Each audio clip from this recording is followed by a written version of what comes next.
So the U.S. is marking Juneteenth today, which commemorates the end of slavery in America. And a big part of any holiday or celebration is food, of course. So here with us to talk a little bit more about this in Studio 57 is Fanerra and Hasson Dupree. They are a husband and wife duo behind Black Nile Seafood and Soul Food in Brooklyn.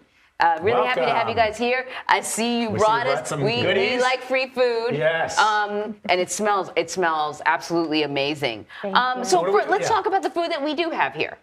What did you guys bring us? So we bought something from Black Nile Seafood and Soul Food, which is our mother brand, and then we have a sister brand, Black Castle by Black Nile. Look at that. So we also bought you a double cheeseburger slider from there.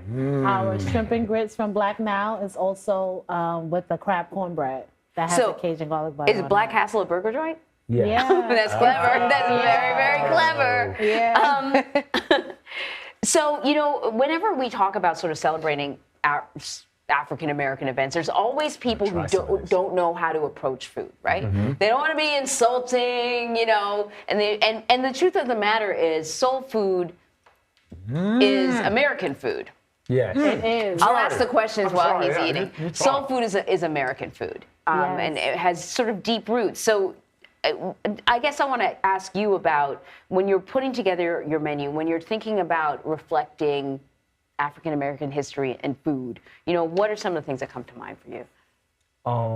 Just like, what is soul food? If I ask you, what is soul food? Soul food is a river that feeds the soul to me, because when you taste it, you feel the joy, the happy, the smile. Like when he ate those grits just now.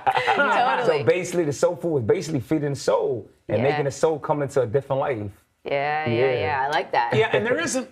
I mean, I think that people are thinking to themselves, are there foods to commemorate Juneteenth? But there really isn't a Juneteenth menu. Yeah. It's what Anne-Marie was saying, right? Soul food, the food and the cuisine that came to be in the United States has its roots in Africa, but it's uniquely American as well, right? Right, and it's also stemmed from Black Americans who were already here. So you have some who were brought here during, you know, when they were brought here. And then we have the ones who were here probably making corn and stuff already in America. All of that combined with Native American, with also European influence, all of that makes soul food. And that's where you get. Because also there's a tendency to believe that what's interesting to me is Black cuisine, Black American cuisine, which may have originated in the South, but went very quickly. I mean, there are Black people in Kansas City, there are Black people in California, there are Black people in Detroit. I mean, it's not just what, you know, it may have started there, but when we had the Great Migration, all of a sudden, those foods moved to the urban areas and cities all across the country, and then transformed again. Yeah, because I'm from Brooklyn, he's from the Bronx, and we grew up eating this kind of food. Yeah. Right. Outside of our homes, there was all different types of culture, but inside of our homes, it was soul food. Yeah. So the trick of soul food is the flavors. So every culture that's Black, we all got a different flavor in our food. So no matter if we still American Black, we all, if she cooks something, I cook something, it's different because it's the flavor. So we all touching that flavor. They want that flavor, that taste. That's the soul. Yes, that's the soul. I love it. So you could cook it, and then she could cook it, and I could cook it, and we all three got a different taste, but it's still soul food. It's just the flavor. I love it. Yeah.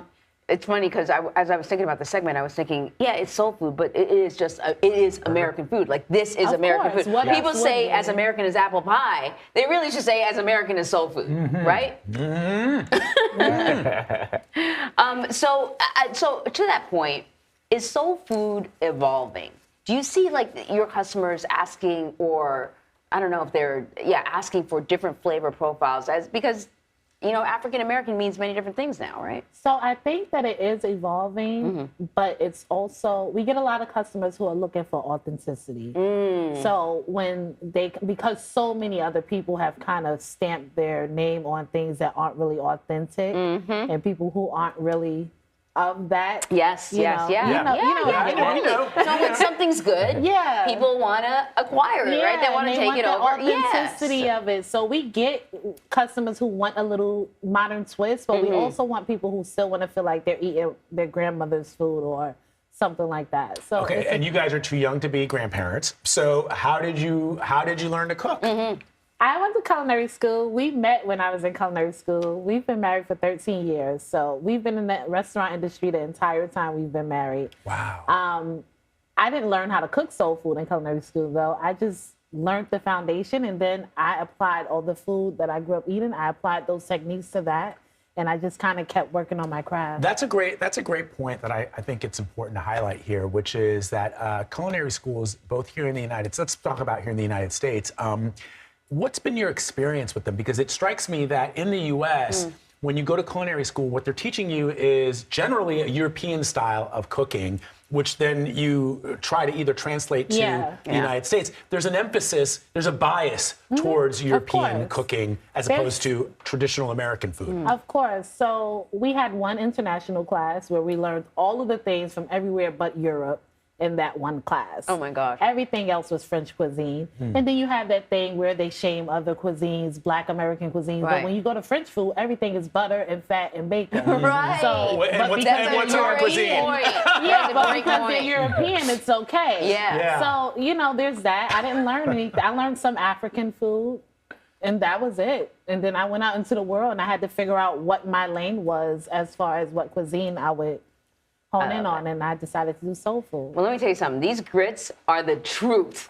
And I know that there's always a debate about grits, you know, and everyone thinks they can make, these are amazing. Congratulations. Yeah, thank you so much. Thanks for Thank coming you so in. much. This is wonderful. Fanerra and Hasson Dupree, we appreciate you. The restaurant is called? Black Nile, Nile. Seafood and Soul Food. All right. And Black Cat USA. Food. And Black Cat Brooklyn, Food. USA.